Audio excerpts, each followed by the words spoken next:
This Blacksmith Wukong series covers how to do all quests and missable content in order so that all rewards and achievements can be obtained. For best results, follow this series from the start of part 1. There will be spoilers in the form of important information, and as usual, useful timestamps can be found in the video description. We left off at the start of Chapter 6, which takes place in Mount Huaguo. We already covered how to reach the first shrine of Chapter 6 near the end of the last video. Now, there is a major warning that I need to give here, and I apologize for not doing so at the end of the last video. One of the lesser Yao Guai that we need to defeat in order to complete our journal is the Hound Soldier.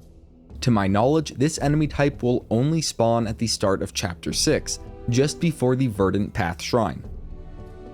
The enemies here will also no longer spawn in after we defeat the first major boss of Chapter 6, so we must clear the enemies in this area if we want to completely fill out our journal. If you already progressed past this point and missed the Hound Soldier, then unfortunately you will have to wait until the start of Chapter 6 in New Game Plus to get it. On the upside, if you are already going for all achievements or trophies, you will already need to get to the end of Chapter 5 in New Game Plus, so you won't have to do too much more after that to get the Hound Soldier journal entry. With that covered, let's make a quick trip to Zodiac Village before getting into Chapter 6. There, we can buy several new items from Shen Monkey, including the Multi-Glazed Gourd, 1000 Days of Inebriation drink, and the Flower Primes Soak, which is one of the best soaks in the entire game and will benefit us greatly throughout this chapter.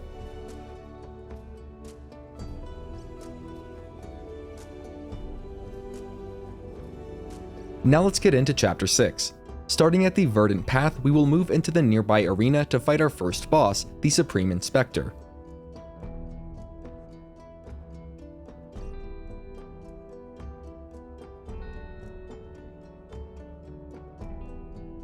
After defeating them, we will get the Somersault Cloud ability, which will allow us to traverse and explore this very open area. Before we do that, let's go get a very easily missed armor set. Starting at the Verdant Path Shrine, we can get on our cloud and fly back a short distance. We are looking for a large slanted tree. Behind it is a chest that contains the common and original version of the Wukong armor set. This armor set is not great now, but it gets stronger when going through New Game Plus multiple times. Next up, let's get the full mythic set of Wukong's armor and his staff. Doing that will make all other objectives in this chapter a lot easier to complete. For the first piece of armor, we will want to equip the Fireproof Mantle Vessel and to make sure that it's ready to use. We'll also want to make one Ascension Powder just in case.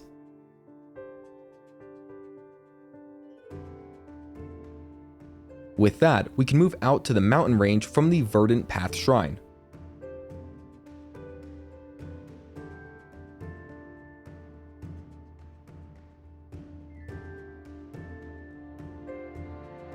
Once there, we will fly to our left and we should see a plateau of sorts in the distance. As we approach it, a giant bug, the Feng-Tail General, should hop onto the plateau. We'll need to land on it, then pass 2 stat check challenges. The first is a stamina check, and we can guarantee our success by using an Ascension Powder right before grabbing on. Once we're ready, we'll need to approach the antenna, tap the interact input, and then hold down the same input when prompted. And we will need to hold down that input until the game forces us off.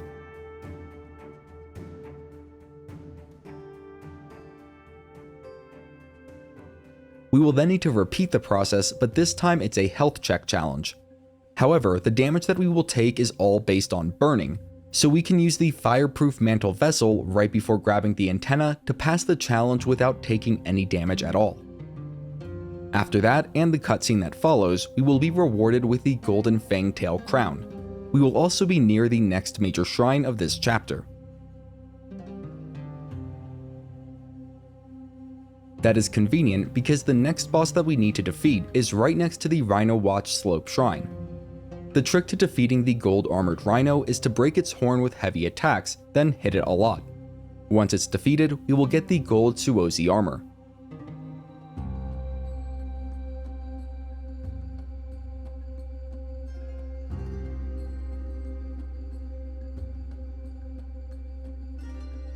For the third piece of armor, we'll start at the Rhino Watch Slope Shrine and hop on our cloud. Flying away from the battlefield, we should see an area of red-leafed trees in the distance, and that is where the next major boss is found.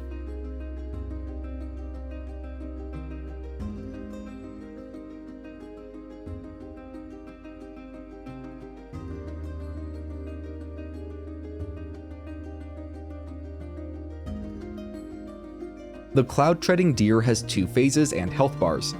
In the first, we really need to watch out for the icy vortexes that the deer whips up. The first phase is more difficult than the second phase, at least in my opinion, where the deer takes on a more pestilent form. Defeating the Cloudtreading deer will get us the Lotus Silk Cloudtreaders. For our final piece of armor, we will start at the Verdant Path Shrine and fly on a similar path as we did to reach the Feng-Tail General. This time, however, our destination will be a golden-leafed tree surrounded by mist, which is down and to the right from the plateau where we encountered the General.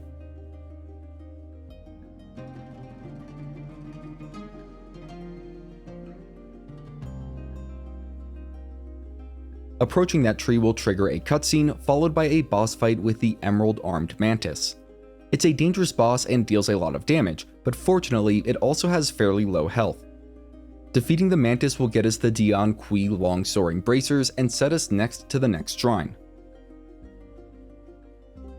With the full armor set from Wukong, we are ready to go get his mythic staff. Starting at the Mantis Catching Swamp Shrine, we can hop on our cloud and fly up towards the clearing in the distance. The Water Curtain Cave will be on our left, and we'll have to pass through the waterfall and run through the cave until reaching a cavern with a giant staff.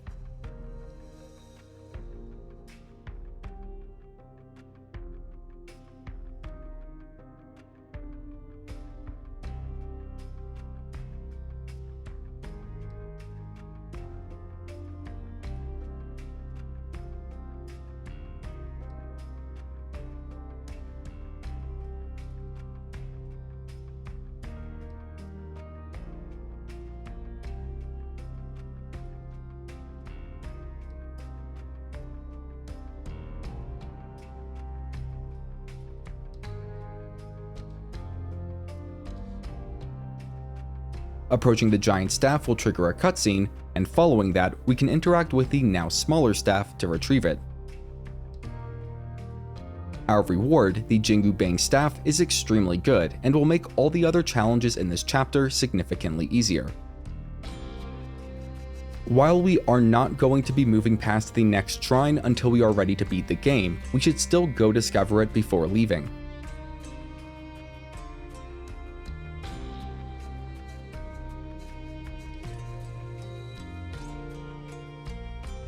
To get our last celestial pill, the 5 Skandhas pill, we will need all 4 Skandhas, which we covered how to get throughout the first 4 parts of this series. Once we are ready, we can go to the Mantis Catching Swamp Shrine and take flight on our cloud. Just like last time, we will make for the elevated clearing. Unlike last time, we will be going to the right once there, and flying between 2 peaks in the distance. This path will eventually take us to an enormous open arena, with a giant mound of rocks at its center.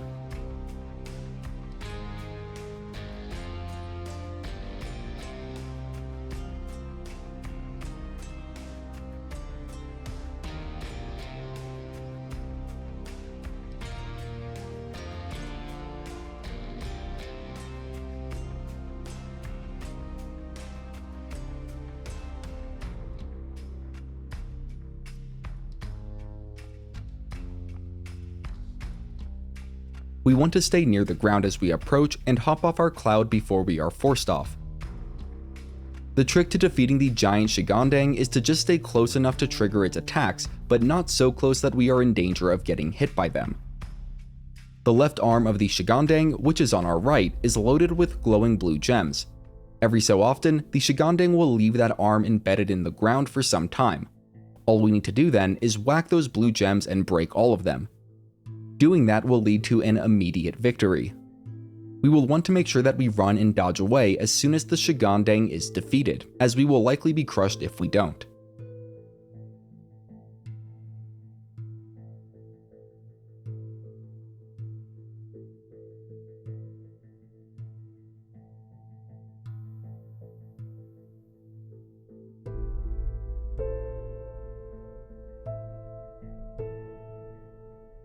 After the giant Shigandang collapses, we can climb up its arm to find the Mandrill Chief. Following a short cutscene, we will receive the Skandha of Consciousness. With all 5 Skandhas in hand, we can go speak with Zoodog at Zodiac Village. We'll need to show the 5 Skandhas, then make 5 Skandhas pill. This pill boosts all 3 of our core stats. This should also be the last celestial pill needed for the medicine meal achievement.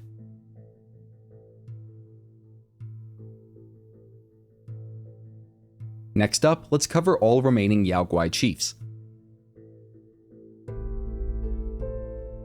Starting at the Verdant Path Shrine, we will fly out and over the cliff edge, then immediately dive down to the lake below. There, we will encounter Jiao-Loong of Waves, which will drop the Waterward orb when defeated.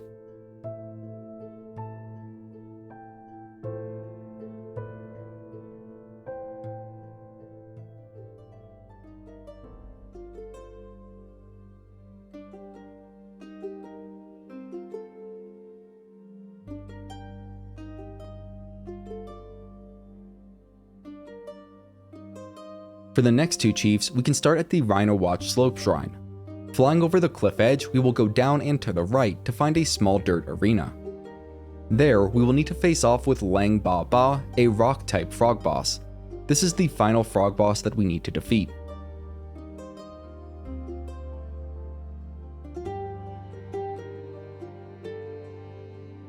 The next boss is nearby and much easier. Flying from the Lang-Baw-Baw arena up over the nearby cliff, we should see a small clearing with a large rocky protrusion at its center.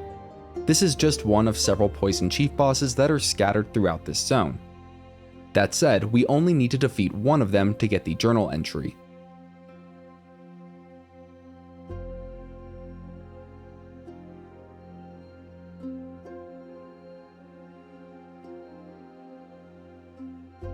The last 2 chiefs are both near the Mantis catching swamp shrine. For the first, we will fly out and to the left of the shrine. We should see a bubbling disturbance in the last pool of water down this way. That is the Waterwood beast boss, and we can defeat it for the journal entry.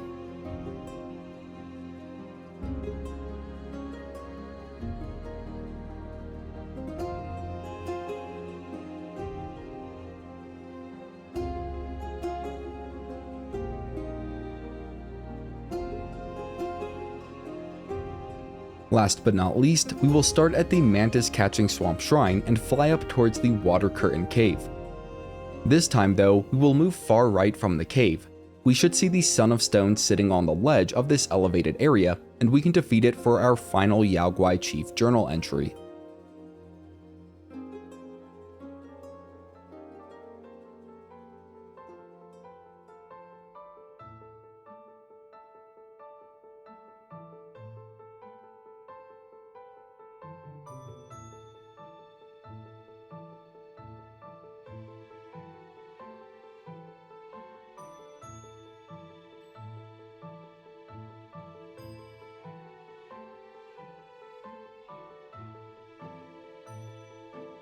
For our next challenge, we will need to go to the Great Pagoda within the New West. Approaching the very back wall of the pagoda, we should now be able to trigger a cutscene. That cutscene will bring us to the final secret area of the game, Mount Mei. Once there, we will need to make our way along the path to reach the Meijian Peak Shrine.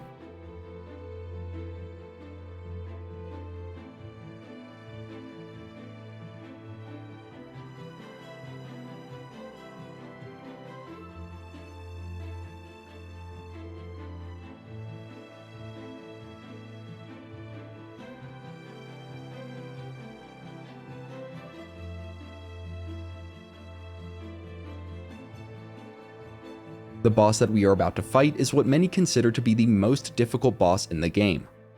Make sure to equip the Plaintain fan and have it ready, then approach the arena in the distance to start the fight. You can pause until after defeating the boss if you want to avoid spoilers. For everyone else, I will agree that Erlang, the Sacred Divinity, is a very difficult boss and probably the most technically difficult fight in the game. However, it's not annoying or unfair, at least in my opinion. There may be other strategies to defeat him, and I would definitely appreciate it if people want to share effective strategies in the comments. I'll also share mine.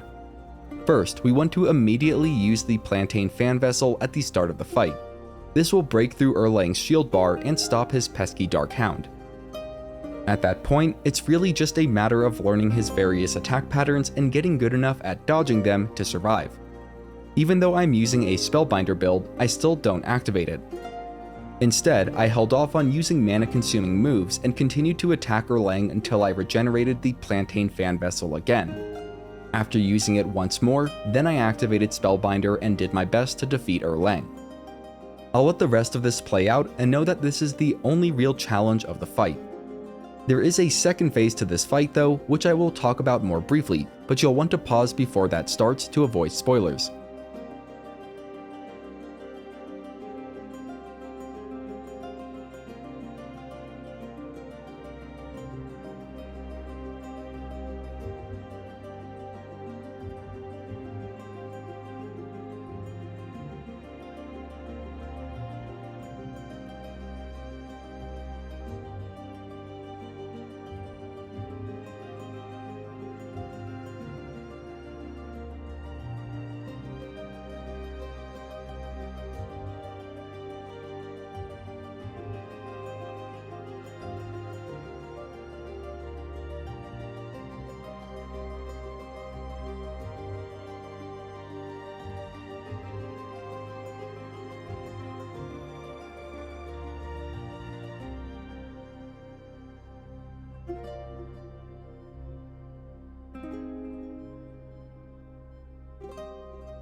pause here until after you defeat Erlang's first phase to avoid spoilers.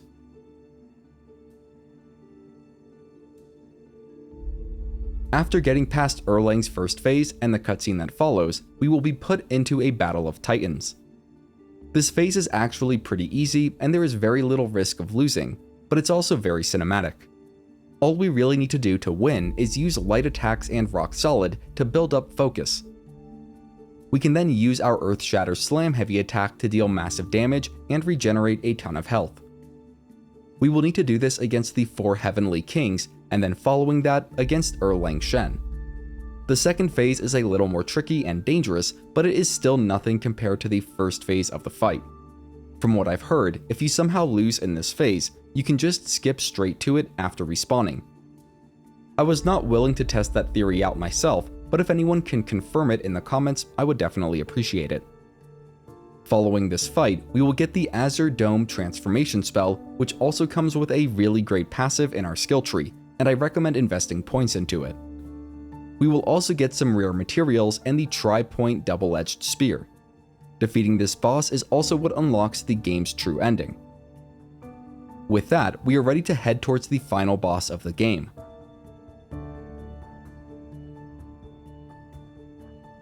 Starting at the Return Path Shrine, we will need to make our way up the hill, and it's up to you if you want to defeat all of the enemies along the way. Personally, I found it a lot faster and easier to just run past them. After passing through a couple of caves and between a tight pair of rocks, we will arrive at the final shrine of the game.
Before moving on, we should check our journal, and there should only be 3 characters missing from it.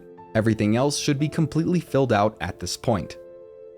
Also, the final boss is no slouch, and I just wanted to show the drink and soaks that I have equipped. Once we are ready, we can walk up from the Peak of Innocence Shrine to find a stone egg, and interact with it to start the final battle. You can pause until after the credits start rolling if you want to avoid spoilers. For everyone else, I would advise a few solid attempts against both major phases of this fight, the Stone Monkey and the Great Sage's Broken Shell, before expending any valuable medicines or other consumables.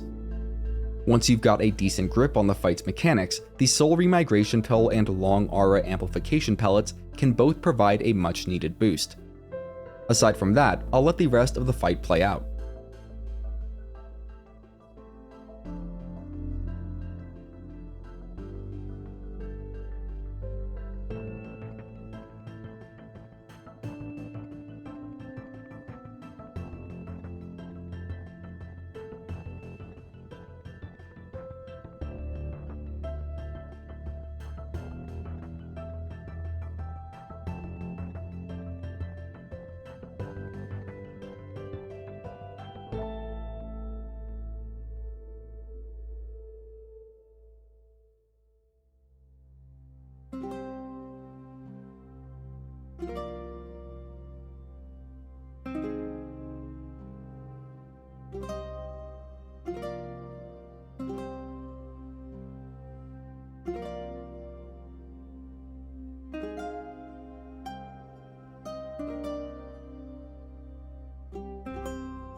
Following this fight and a very extensive final movie, we will be returned to the main menu. If we load up our save file, we will be asked if we want to start a new journey. Selecting Cancel will load us into the game just before the final boss. If we select Confirm, we will start New Game Plus, and we must do this to fill out our journal and get all achievements. To finish off the video, let's talk about New Game Plus and the last handful of achievements in the game.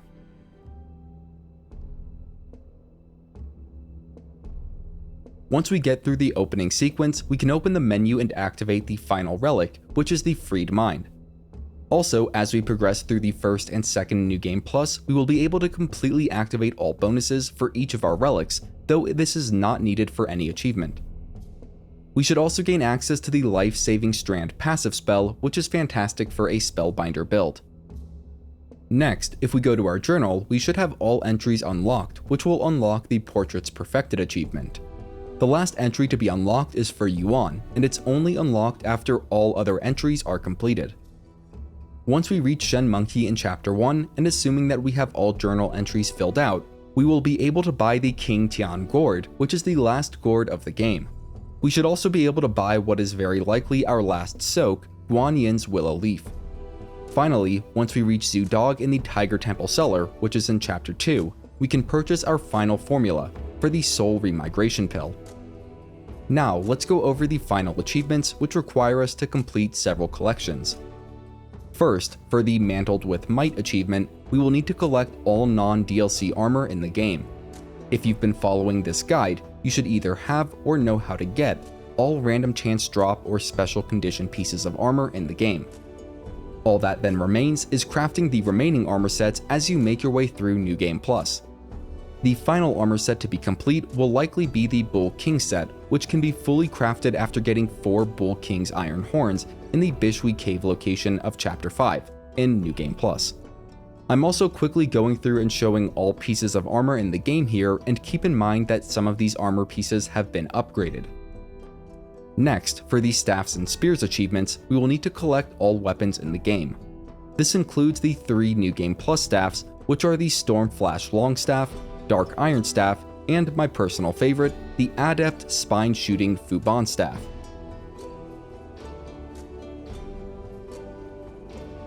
The With Full Spirit achievement requires collecting all 54 spirits in the game, which we should have done by the end of Chapter 5. The A Curious Collection achievement requires getting all 35 unique curios in the game. Duplicates are not necessary.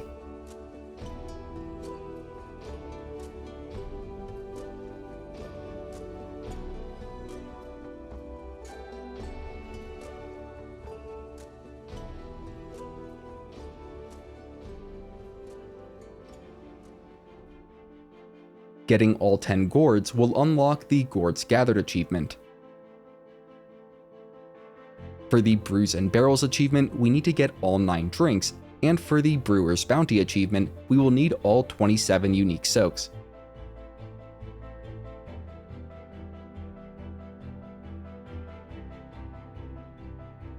The Page Preserver achievement requires us to get all 14 formulas.